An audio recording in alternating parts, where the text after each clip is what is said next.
अब आप धीरे धीरे ना अपने शत्रुओं पर भारी पड़ने लगे हैं। आप अपने शत्रुओं के हर एक वार का जवाब बड़े ही पोलाइट वे में देने लगे हैं। आपका शत्रु एक हो या एक से ज्यादा हो, आपके सामने टिक ही नहीं पा रहे हैं, पानी भरते हुए नजर आ रहे हैं। वे समझ ही नहीं पा रहे हैं कि ये सब हो कैसे रहा है, बिकॉज कल तक तो आप उनके आगे दब्बू बने नजर आते थे। आपके पास उनके द्वारा किए गए किसी भी अटैक का जवाब ही नहीं होता था। अब वह अटैक वर्बल हो, फिजिकल हो, मेंटल टॉर्चर हो, कैसा भी हो, आप सिर्फ सहते ही रहते थे, जवाब तो दे नहीं पाते थे। लेकिन एकाएक यह आपके अंदर बदलाव कैसे आ गया है? आपके पास उनकी हर एक बात का तोड़ कैसे मौजूद है? आप उनके हर एक वार को सहने की बजाय उनकी तरफ वापस कैसे लौटा रहे हैं, वो भी 10 गुना। क्या आप किसी तंत्र मंत्र में शामिल हो गए हैं? क्या आप किसी तांत्रिक के पास होकर आए हैं? क्या आपने अपने लिए कोई सिद्धि हासिल कर ली है? आखिर आपने अपने लिए किया क्या है? इतना ही नहीं, यह सब कुछ तो आपके शत्रुओं के दिमाग में चल ही रहा है। इसके साथ साथ वह और मेंटल कन्फ्लिक्ट का शिकार हो रहे हैं। उनके दिमाग में अब यह आने लगा है कि उन्होंने अब तक आपके अगेंस्ट में जो भी प्लानिंग प्लॉटिंग की है, आपकी छवि खराब करने की कोशिश की है, इवन आपकी तरफ ब्लैक एनर्जी भी थ्रो की है। अब क्योंकि आप प्रोटेक्शन में हैं, तो कहीं ना कहीं उनकी तरफ उनका ही कर्मा बैक होगा ही होगा। इस सच्चाई की अनुभूति ना उन्हें डराने लगी है, उन्हें सोने नहीं दे रही है। बिकॉज ईश्वर का खौफ तो उन्हें भी है, ईश्वर की शक्ति से परिचित तो वे भी हैं।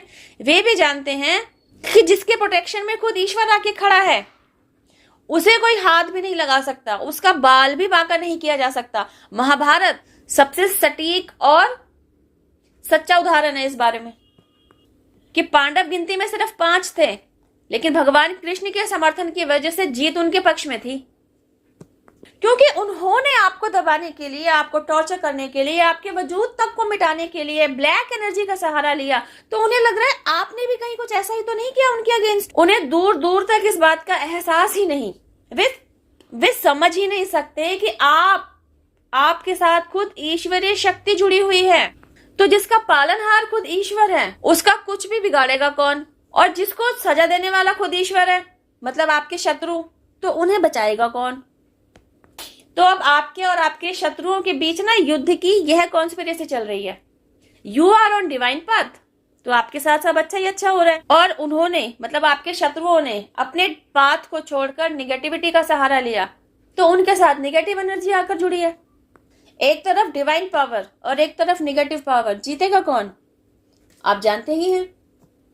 तो यही सब कुछ ना आपके शत्रुओं के साथ हो रहा है। वे परेशान हैं कि आखिर आप में इतनी स्ट्रेंथ आई तो आई कैसे?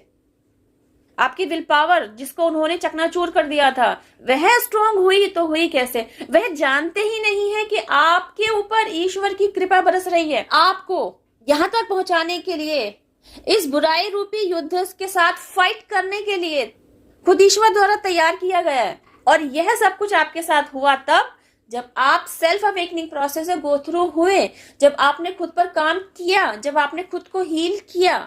आप बकायदा न जाने कितने ट्रांसफॉर्मेशन पीरियड से गो थ्रू हुए हैं, न जाने आप कितने ही मेंटल और इमोशनल हर्ट से गो थ्रू हुए हैं। Financial blockage, emotional hurt, physical problem, mental trauma, आपने इन सब से गो थ्रू होते हुए खुद पर एक्सट्रीम लेवल का काम किया है और खुद को इन सारे कॉन्फ्लिक्ट से बाहर निकाला है। Yes of course, with the help of your divine power. आपकी इस पूरी जर्नी के प्रोसेस को आपके दुश्मन तो नहीं जानते ना कि आप किस जर्नी पर आ रखे हैं और इस जर्नी पर आपके साथ क्या क्या हुआ। और इस जर्नी के कंप्लीशन के लिए खुद ईश्वर आपके साथ आकर खड़े हैं। पूरा डिवाइन रियल्म आपकी प्रोटेक्शन में, आपके सपोर्ट में, आपकी हेल्प में आपके साथ आकर खड़ा है।